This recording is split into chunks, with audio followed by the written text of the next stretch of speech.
Assalamualaikum warahmatullahi wabarakatuh.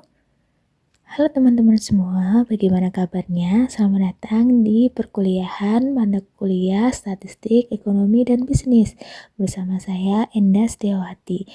Nah, pada pertemuan kali ini kira-kira kita akan membahas apa ya? Oke, ini adalah pertemuan keempat dan kita akan membahas tentang uji validitas dan reliabilitas. Oke, persiapkan diri teman-teman dulu, lalu kita akan belajar lagi tentang statistik. Oke, kita mulai ya perkuliahannya. Pada kali ini saya akan menyampaikan capaian pembelajarannya. Diharapkan mahasiswa mampu mengukur validitas dan reliabilitas instrumen penelitian dalam pengukuran konsistensi dan ketepatan pengukuran dengan menggunakan software SPSS dengan benar, di mana indikator untuk capaian pembelajaran ini terdiri dari 4 indikatornya.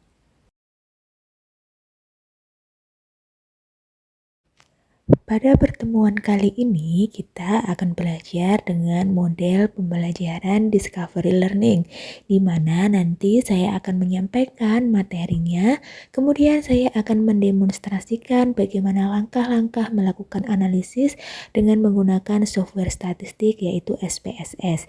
Kemudian teman-teman akan saya berikan satu set data dan di akhir teman-teman akan meniru bagaimana cara mendemonstrasikan atau menganalisis sesuai dengan yang sudah saya demonstrasikan tadi.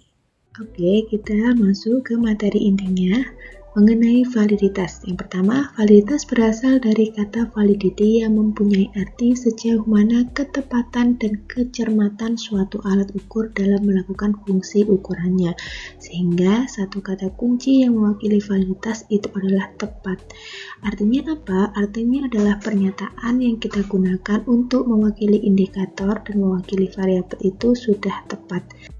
Apa itu reliabilitas? Reliabilitas berasal dari kata reliability, artinya adalah keacekan pengukuran. Bahasa gampangnya adalah ketika kita mendengar kata reliability, itu artinya adalah konsisten. Jadi ketika tadi validitas, kata kuncinya adalah tepat, sedangkan reliabilitas itu kata kuncinya adalah konsisten. Jadi, suatu instrumen itu dikatakan dia sudah reliable jika jawaban seseorang terhadap suatu pernyataan itu sudah konsisten dari waktu ke waktunya. Jadi, ketika seseorang itu mengisi kuesioner itu berkali-kali, maka dia akan memberikan jawaban yang sama atau jawaban yang konsisten. Mengapa kita perlu melakukan uji validitas dan reliabilitas? Uji validitas dan reliabilitas itu sangat penting bagi penelitian yang sifatnya adalah penelitian kuantitatif, khususnya datanya adalah data primer. Data primer itu diperoleh dari berbagai sumber, utamanya adalah kuesioner. Di dalam kuesioner itu terdiri dari beberapa pernyataan yang diturunkan dari indikator. Jadi ketika kita menyusun suatu kuesioner, pasti kita memiliki suatu variabel terlebih dahulu. Variabel itu nanti akan diturunkan menjadi sebuah indikator. Indikator akan diturunkan lagi menjadi sebuah pernyataan atau pertanyaan. Pernyataan atau pertanyaan itulah yang disebut dengan instrumen yang selanjutnya akan diuji apakah pernyataan tersebut sudah valid dan reliable atau belum. Kenapa uji validitas dan reliabilitas itu penting? Yang pertama, validitas digunakan sebagai pengembangan dan pengevaluasian suatu pengukuran. Kenapa reliabilitas itu penting? Reliabilitas itu digunakan sebagai indikator dalam mempercayai nilai dari suatu pengukuran karena memiliki konsistensi. Kata kunci dari reliabilitas adalah konsistensi. Dengan kata lain, ketika kuesioner itu disebarkan di orang yang sama pun berulang kali dia akan memberikan jawaban yang konsisten. Dalam pandangan Islam, uji validitas dan reliabilitas itu pun juga sangat penting karena apa? Karena ada salah satu ayat di Al-Quran yaitu surat Al-Hujurat ayat 6 yang artinya adalah wahai orang-orang yang beriman, jika seorang fasik datang kepadamu membawa berita penting, maka kita harus mengetahui bagaimana kebenarannya agar tidak mencelakakan. Sehingga ini juga menjadi dasaran kenapa uji validitas dan reliabilitas itu sangat penting. Ketika kita mendapatkan suatu berita, ketika kita mendapatkan suatu data, kita harus mengecek dulu bagaimana kebenaran dari data yang kita peroleh. Salah satu cara yang bisa digunakan untuk melakukan uji validitas itu adalah dengan menggunakan korelasi Pearson. Korelasi itu secara pengertian dia adalah mengenai hubungan. Ada beberapa ketentuan dalam uji validitas. Yang pertama adalah paling sedikit 30 responden dengan ciri responden uji coba harus mirip ciri-cirinya dengan responden penelitian. Ini yang tadi saya jelaskan di depan tadi mengenai survei pendahuluan. Jadi ketika kita punya 200 responden, apakah harus langsung diberikan 200 kuesioner tersebut? Jawabannya tidak perlu. Kita menguji dulu 30 responden dengan syarat bahwa 30 responden itu adalah bagian dari 200 responden yang sudah terpilih tadi.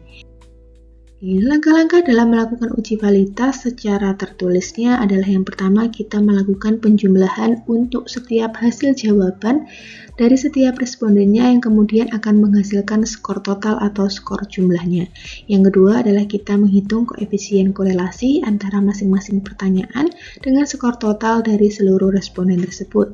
Lalu kita melihat bagaimana nilai korelasi tabelnya sebagai acuan dalam menggunakan tabel korelasi Pearson. Jadi kita akan membandingkan, langkah yang keempat adalah membandingkan nilai korelasi hitung dengan menggunakan korelasi tabelnya. Indikator dikatakan valid jika yang pertama adalah nilai korelasi hitung lebih besar daripada korelasi tabel atau nilai signifikansi atau nilai probability-nya adalah kurang dari 0,05.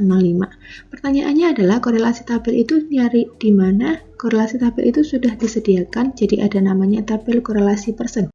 Jika tadi di validitas kita menggunakan korelasi Pearson, maka di reliabilitas pun punya pengujian tersendiri.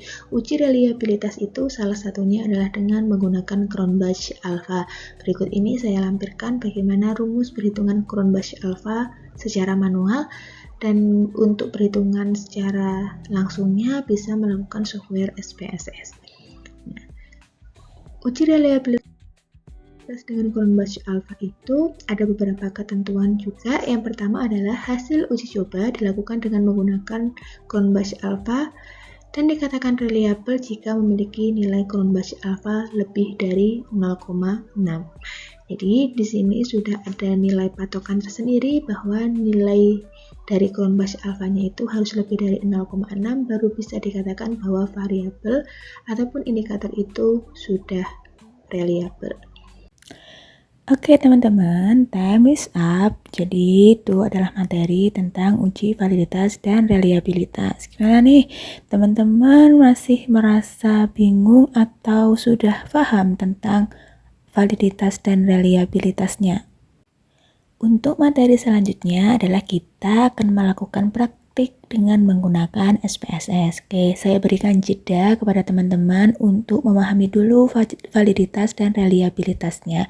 Nanti silakan dipersiapkan juga data yang sudah saya berikan ke teman-teman dan dibuka juga SPSS-nya. Kita belajar bareng-bareng bagaimana cara menganalisis uji validitas dan reliabilitas dengan menggunakan SPSS. Baik teman-teman, di sini saya memiliki 8 pernyataan yang saya wakili dengan Y1 sampai dengan Y8, di mana ini jumlah respondennya adalah 30 responden. Kita nanti akan mengujinya ke SPSS. Jadi ini datanya sudah saya pindah di SPSS. Apa yang harus kita lakukan ketika kita sudah memiliki data? Yaitu kita harus melakukan penjumlahan. Penjumlahan itu bukan dijumlahkan per variabel, tapi dijumlahkan untuk setiap respondennya.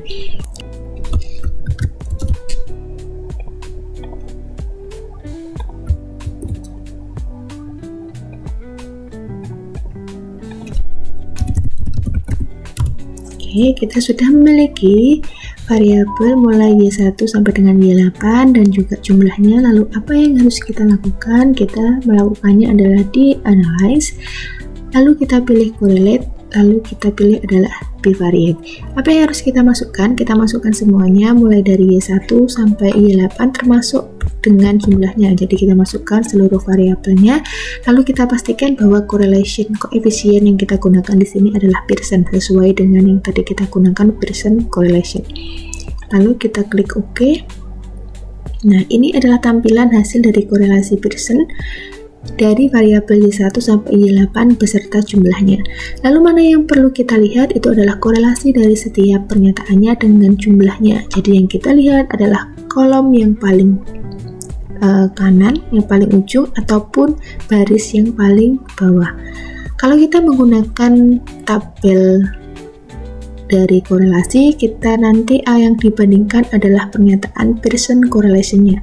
Tapi ketika kita menggunakan nilai signifikansi atau probability-nya, kita bisa menggunakan baris yang kedua, yaitu nilai signifikansinya.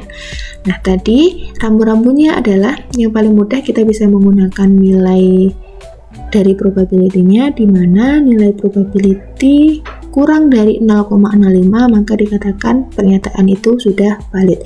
Ternyata kita dapatkan ada dua pernyataan yang tidak valid, yaitu pernyataan pada Y1 karena nilainya lebih dari 0,05 dan juga pernyataan dari Y8. Sehingga apa yang perlu kita lakukan adalah kita tidak bisa mengikut sertakan Y1 dan Y8 dalam penelitian ataupun analisis selanjutnya. Jadi kita harus membuang Y1 dan Y8. Lalu apa yang kita lakukan lagi adalah kita harus menjumlahkan ulang, di mana tanpa kita mengikut sertakan Y1 dan Y8-nya. Jadi kita punya jumlah baru, di mana ini hanyalah menjumlahkan antara Y2 dengan Y7. Oke, ini yang kita gunakan lagi di sini. Ini kita namai sebagai jumlah baru. Oke, kita sudah punya jumlah baru, yaitu jumlah tanpa Y1 dan Y8. Lalu apa yang kita lakukan? Kita mengulangi lagi langkah yang sama di analyze, correlate, dan bivariate. Y1-nya kita keluarkan karena tidak valid, Y8 kita keluarkan lagi, jumlahnya kita ganti dengan jumlah yang baru, sehingga kita hanya memiliki 6 pernyataan mulai Y2 sampai Y7. Dipastikan lagi korelasinya adalah Pearson, baru kita klik OK. Nah, kita lihat kembali apakah pernyataan-pernyataan itu sudah valid. Ternyata kita dapatkan di sini nilai probability-nya untuk seluruh pernyataan itu berada di bawahnya 0,05, sehingga dapat kita pastikan bahwa pernyataan dari Y2 sampai Y7 itu sudah valid. Lalu apa yang kita lakukan ketika kita sudah valid? Nanti kita akan lanjutkan ke uji reliabilitasnya. Sebelum saya masuk ke pengujian reliabilitas, gimana nih teman-teman sudah paham belum bagaimana menguji validitas dengan menggunakan SPSS? Coba nanti kalau misalkan teman-teman masih merasa kebingungan, teman-teman bisa putar ulang video tutorialnya ya. Sekarang kita lanjut ke uji reliabilitas dengan menggunakan SPSS. Punya tadi, dan kita sudah mendapatkan bahwa pernyataan yang sudah valid itu adalah pernyataan Y2, Y3 sampai Y yang ke-7. Jadi hanya ada 6 pernyataan yang sudah valid. Lalu yang digunakan untuk menguji reliabilitas yang mana? Hanya pernyataan yang sudah valid. Pernyataan yang tidak valid tidak diikut sertakan dalam pengujian reliabilitasnya. Pengujian reliabilitas adalah di analyze, pilih skill, terus reliability analysis. Sudah terpampang jelas bahwa di sini ada reliability analysis. Oke, lalu yang dimasukkan yang mana adalah pernyataan-pernyataan yang dia sudah valid. Berarti mulai Y2 sampai Y7, lalu kita masukkan ke itemnya. Lalu dipastikan modelnya adalah alpha karena kita menggunakan nilai Cronbach alfanya. Lalu di statistik kita pilih skill if item deleted. Jadi untuk mengetahui ketika nanti kira-kira ini tidak valid, pernyataan mana nih yang harus dihapus, itu nanti bisa dilihat dari hasil skill if item deleted. Baru kita klik continue dan kita klik OK. Ini adalah hasil dari uji reliabilitas. Reliability yang kita lihat adalah langsung kita ke reliability statistiknya. Jadi kita melihat nilai Cronbach alfanya. Di sini nilai Cronbach alfanya adalah 0,609 dengan itemnya adalah jumlahnya 6 karena tadi mulai dari Y2 hingga Y yang ke-7.